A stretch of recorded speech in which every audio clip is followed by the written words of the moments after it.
Hello, everyone. Welcome back to Responding from the Gap. This is part 2, Signal versus Story, and this is episode 3, Catching the Loop in Real Time. So most of us don't notice the loop while it's happening. We notice it after we've already reacted, after we've already blown up, after the argument, after we've already shut down and spiraled and panicked and had guilt. And by then, the process already feels like it's been complete. But once I understood what it actually means to be human, an emergent system built from conditioned processes, running prediction patterns, reinforcement, and automatic protections, something started to change naturally. I began to see the loop while it was unfolding. Not perfectly, not every time, but enough for me to recognize that there was a process happening underneath everything. A feeling would appear, the tightness in my chest, the urgency in my stomach, irritation, just anything negative, fear, shame, anything at all that I could consider negative. And because I started on the negative feelings. And before that negative feeling could fully take a hold of me, I would interrupt the process.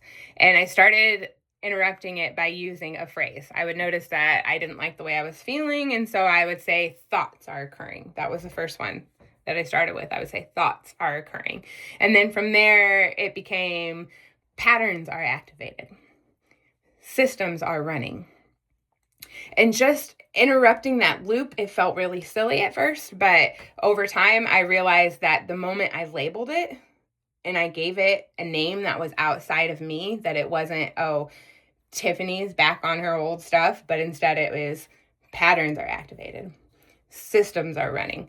It takes it out of something that you need to have shame for. It labels it, it gives it awareness, it identifies it, and it creates that space. That's where the space appears.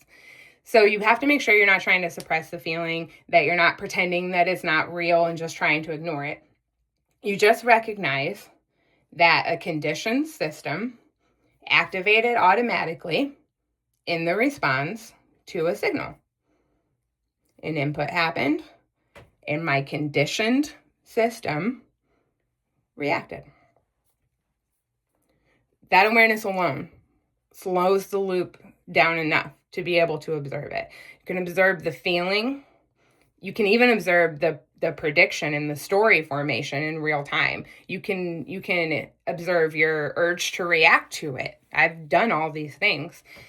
But for most of my life, those things happened so quickly, it just felt like one singular reality.